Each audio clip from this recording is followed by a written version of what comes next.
Hello there, Frogman, better known as Ryan. I gotta get out of here! I need to see more places in the world. The only thing we've got here in Weston is the Grand Theater, 4 Quick Trips, and the McDonald's Puddle. And that theater's in Wausau! I need to find a way to see more places, or at least get out of the house, because the company I keep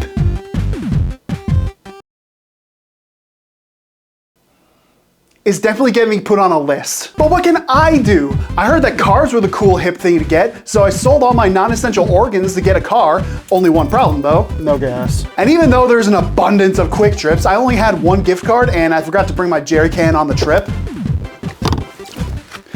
So I have no gas, no means to get anywhere that I want to. With the tools that I have at my disposal, how can I go and see these places that I haven't been to before?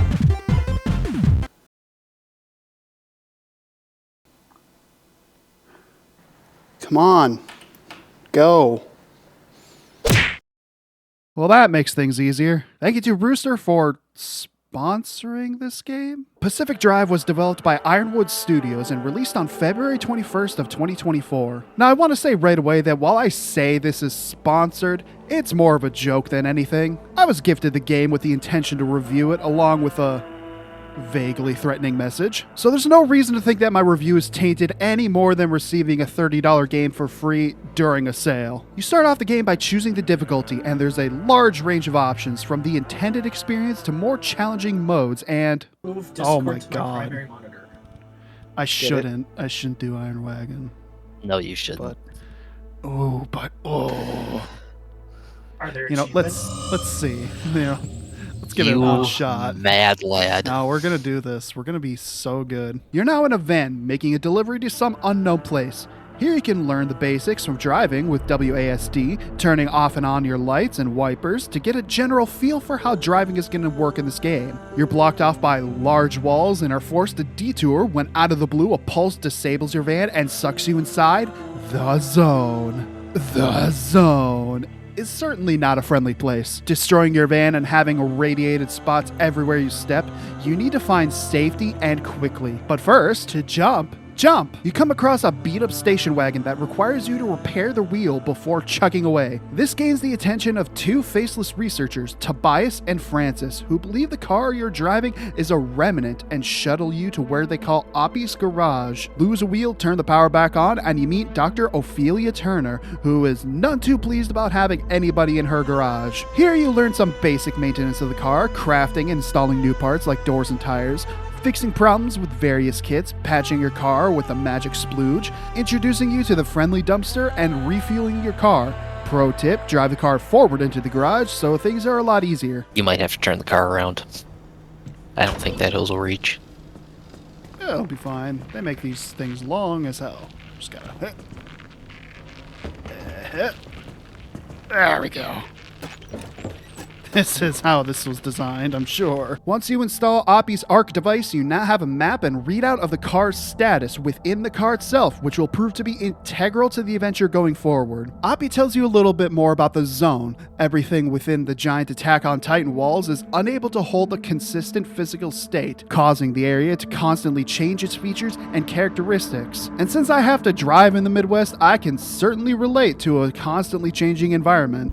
This was grass yesterday! We are only able to survive here due to pockets of stability where matter doesn't change, and we are tasked with going out into the world to scrounge for resources so we can build an antenna to detect those stable areas. This introduces us to the second part of the game, the drive portion. The general gist is that you drive around to different locations of the map, going into buildings, scrapping cars, and gaining various types of resources. You acquire different tools to gain these resources and can scan to see what tools to use. Scrapper for breaking down electronics and broken down cars, pry bar for getting into padlocked areas, and the impact hammer to break plasma generators and get the plasma and glass inside. As you are looting, you may notice the presence of other creatures, or Steam will spoil you with the presence of other creatures. There's a lot of different noises going about. Distracted anomaly with a light source. I beg your pardon? What the f***? As you go through the zone, you'll encounter various anomalies. These take shape in many ways.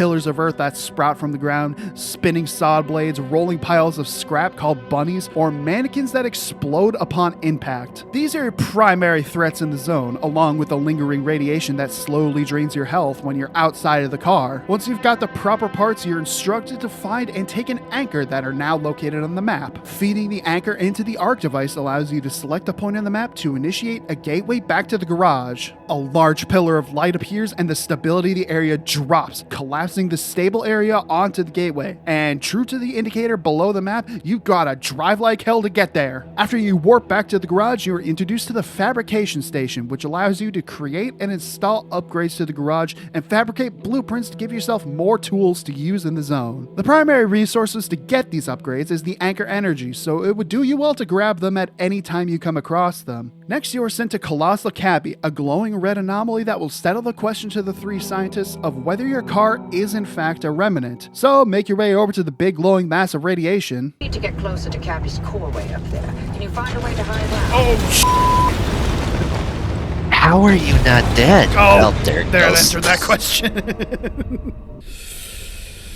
Ooh, and yep. It's all gone. Overall, Pacific Drive has a really cool concept. I like the idea of driving around this nature-filled place with the strange creatures polluting the area. I wish it was longer though, but since my save was deleted upon death, the experience ends at the foot of Colossal Cappy. Boy, how mad would people be if I did that? From here on out, I'll be playing on the quote standard experience. It's got much smoother off-roading, damage is reduced, and lingering radiation is lessened, so I'm not passively losing health. And what I find cool is that these are all modifiers that can be changed at will, making it a dream to create your own special concoction for challenge runs. That being said, now I have to get back to where I was. To jump! Back to Cappy, we need to get closer to enhance the car's signal and see if it is in fact a remnant. We speed into the core and... I guess we're making our way through there. You're going pretty fast though. Oh! From here, we're tasked to explore more of the zone to find a way out, and this is where I feel most comfortable saying that this story can kick f***ing rocks. It's not a bad story, it comes together in the final few missions, but it's playing second fiddle to the really engaging gameplay. Gameplay that forces you to pay as much attention to that, and not the petty squabbles of the three faceless scientists that are pushing you further into danger, forcing you to get closer and closer to insanity with your remnant car. To commend what I thought would be a real integral part of the experience, remnants are objects that manifest in the zone. They latch onto a person, form a psychic connection, and that person becomes slowly obsessed with that object. Eventually, that person becomes so obsessed with it, it takes over their lives and they run off into the zone instability chasing who knows what. What I enjoyed about this concept was the idea of the car being the remnant itself. Not only does that explain the strange qualities of the car, but it also gives us an in-universe reason to be completely connected to the car, as it is also your shield to the hostile world, and you spend most of your time repairing it and making it the best it can be. The time you spend in the garage prepping for the driving missions are just as engaging and important to the game as going out and collecting resources. You spend as much time as you can looking over the different parts you need, replacing broken or defective parts where you can, and patching up the parts to get your transportation and shield back to 100%. It's hardly worth mentioning though, because as a faceless protagonist, you're completely immune to the obsession bug that it's supposed to deal to you, and there's no real threat to having the remnant imprint on you, which I suppose is only natural. It would be a real downer to have a strict time limit to the game, since you'll have your hands full dealing with a myriad of problems that traveling in the zone will cause. As you explore the zone and go deeper into the more dangerous areas, you'll be subject to a few bumps in the road. You'll need to constantly change out your doors, panels, and tires over and over as they constantly wear out and accumulate problems ranging from temporary leaks and cracks or the permanent status fragile. That heightens the damage it takes and in most cases condemns that part to be scrapped, since going into the zone with a fragile part usually means you'll have to replace it anyway, which is much easier to do at the garage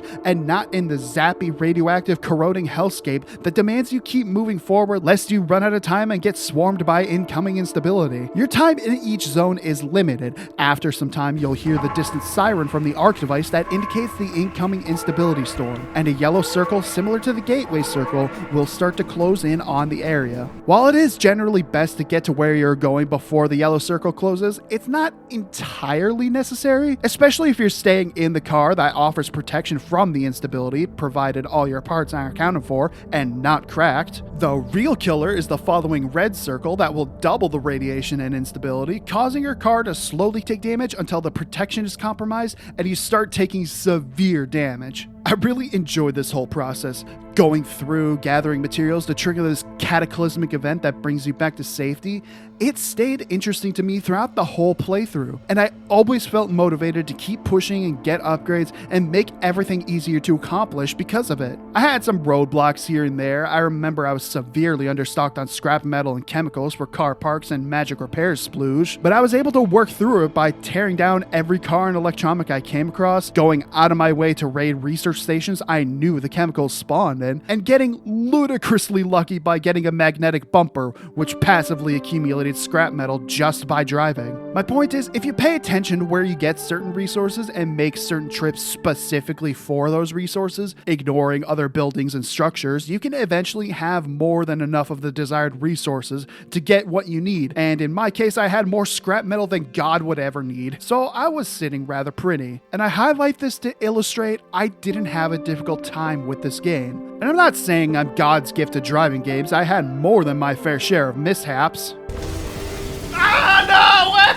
Come back! What I want to illustrate is that there is a very real opportunity to be stuck in some parts of the game. Sometimes you're forced deeper into the zone to get higher grade resources, requiring more risk and opportunities for your car to be completely ripped apart after a run. And by Jones, if I didn't have that magnetic bumper, I wouldn't have been able to so easily restock after some parts didn't make the return trip home. It's not like it's impossible for you to make progress, but the speed in which some parts can break make it feel like you're taking 2 steps back when it comes to upgrading your panels and doors. Some light trips here and there in the early zones can net you the needed resources easily, but everything could be going good according to plan with nothing out there to bother you until one thing goes wrong and it snowballs into a cavalcade of misfortune, ending up in a failed run and a car that suddenly has a mind of its own. Another wrench in the works of this functioning car is the mechanic of quirks. After a few trips, you might start to notice certain functions of your station wagon have unintended side effects. Banking to the right means the speedometer cranks in that direction. Turning on your headlights jolts the car forward even when you're in park. I found these delightfully fun. I never really had a quirk that debilitated my car. If anything, the ones that I got were really useful, allowing me to close all doors remotely when I turn the radio on. That's just nice. But say you'd rather not accumulate quirks until you're a quirked up white boy goated with the sauce going sexual style. You can diagnose these quirks with the computer interface, and this part's not great. It's necessary to cover absolutely everything that is possible, but as a man that is certifiably car dumb, I have no clue that I even had this many functions in the car to begin with. Like, I only discovered I had a dome light through this menu. Why does this car even have a dome light? Most of this time, I never knew there was even anything wrong, so I spent some fabrication station energy to allow me hints in exchange for using anchor energy. And I was able to diagnose and fix all the quirks that I wanted. Not that any of them were too problematic anyway. I think the worst one I ever got was a car going forward when the battery was increasing, which was a little bit of an issue for some story important sections. Total power loss on stations 9 through 15. I'm on it. Oh, shit. I'm rerouting power from Son of a bitch. Easy. But with these, along with needing to repair the physical damage of the car, I can see somebody having an issue with the progress, feeling like a steep hill to climb, but I never had that issue because I have little to no problem getting my car back up to 100% after every run, helped in no smart part to the very satisfying upgrades in the fabrication station. Some are absolutely indispensable, like the matter regenerator, allowing you to store a few car parts and rebuild their durability to full after they sit there for a drive. Unlocking the side and roof racks are also incredible, as it gives you a wide variety of options to either gain more storage, have a higher fuel or battery capacity, or my personal favorite, the lightning rod that practically nullified the danger of the car being struck by electricity. But some of them are a bit lame too, like the underground storage that makes one locker have practically infinite storage. And then there's 3 more you can unlock after that, making the rest feel like a checklist item rather than an actual improvement. And then there's the parts storage locker that can only store 1 part at a time. Not 1 part type, 1 part. Even if it's small enough to allow multiple, you just can't put more parts in a locker that already has something in it. Ah yes, now everything has their nice little spot. Now I need more drawers for the rest. It might as well spawn in with a sticky note saying, "Lol, nice waste of metal, idiot." Especially when they have the gall to put one of these infinite storage lockers right next to it. I get this comes across as nitpicking, but it's really the only complaints I have. I found the gameplay of driving around the scenic fictional Olympic Peninsula a great time. Dodging hazards and fixing problems with the car at a moment's notice was a special joy that was also matched in the garage. Something about having to manually remove, pick up, and apply parts to the car never got tedious to me. It was all necessary to make sure the car was in the best shape to go in and get farther than I did before. Plus, after unlocking the detailing station and customizing the car, it truly felt like a part of the character of the game. You can find various items and paints to make it look however you want, and I am such a bitch for branding, of course I made it blue and yellow. Going into the final stretch of the game has you build the Limb Shield, a bumper-equipped device that uses battery energy to shield yourself from contact with anomalies and electricity, providing you protection to charge up a gateway into the inner zone. Everything is going rather smoothly until something is shorting out and Tobias runs out to keep the connection stable. Take care of him for me. Tobias! Oh yeah, Tobias is gonna die, probably. Who's Tobias? I don't know. I've never seen these people's face. The story kind of it's like my happens in one the back. complaint. I love you forever. I love you forever. Oh, Francis. I love you for.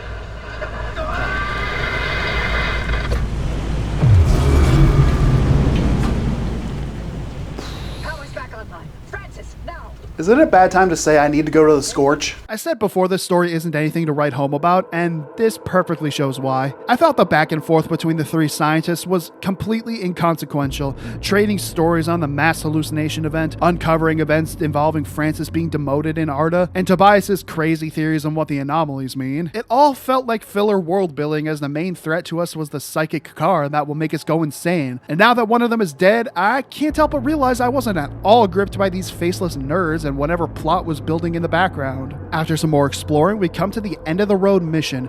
We make our final prep and receive a new bobblehead from Francis, a commemorative Gumbaroo cryptid that belonged to Tobias, requesting that we take that wherever we go to carry out his memory. It's a pretty cool moment, and even though I didn't give a toss about the guy, I'm not a monster quite yet, so of course I put that thing on my dash. Push on to the most intense zone yet, and you come across to the end of the road, a large anomaly that Francis and Oppie claim will let them really know what happened during the mass hallucination event. Something about Oppie seeing her dead husband during that time? Again, I only really started paying attention partway through. You drive into the well and are transported to another place, listening to all the events leading up to now. Oppie and Alan discovering new advancements, Francis's demotion, and Tobias's determination to stay in the zone with Francis, all leading up to beyond the present. Tobias's voice speaking to us directly. He tells Francis he enjoyed being with him and all the time spent was the best years of his life, telling Oppie to follow what Alan said, and even commenting on his commemorative bobblehead on your car. Back in reality, the well gateway is barely being held open by the 2 remaining scientists, and we need to get our car and leave. Stone pillars fall from the sky, bunnies are flanking us on each side as the exit is getting closer. Picking up speed boost to close the gap, you just need to make this clean straight away. Whoops. Well, thank God the gateway to home accepts Ask First entries. Oppie and Francis mull over what they experienced. Oppie, no longer burdened with her past, vows to leave the zone with you and Francis as the sole explorers and researchers to discover anything else it has to offer. And with that, the campaign is done. You're then able to continue exploring indefinitely since the car now won't cause you to go crazy and run off into the forest, because they said so. So now you can explore every nook and cranny of the Olympic Peninsula. Or just see how much a beast the car can take. Overall, Pacific Drive is an excellent experience that I feel has a real killer loop to it. I always felt that getting resources was fun and engaging. Paired with taking on the hostile world with your car is such an interesting way to engage with this bizarre location. The anomalies always felt threatening since you can't traditionally fight them off. You've either got to outrun them by driving or shield yourself at the cost of your battery resource. And the changing environment will always ensure different challenges come up during each run. It's always best to look ahead when planning out your route. And of course, the garage itself is amazing. While not being as action-packed as opening gateways, it's just as engaging, providing that needed downtime to recuperate, plan, and manually fix all of the issues plaguing your one shield to this hostile world. The story's not that gripping, and some could get lost in the unpredictable difficulty and finger gymnastics to make the controls work, but the core loop keeps me coming back and enjoying every moment I'm driving out there. And there's no shortage of things to read too. Even something as basic as the beige paint has a whole soapbox to stand on about how using this will turn you into a typical dad, complete with terrible puns. I mean, come on, it's just a coat of paint. Oh my God!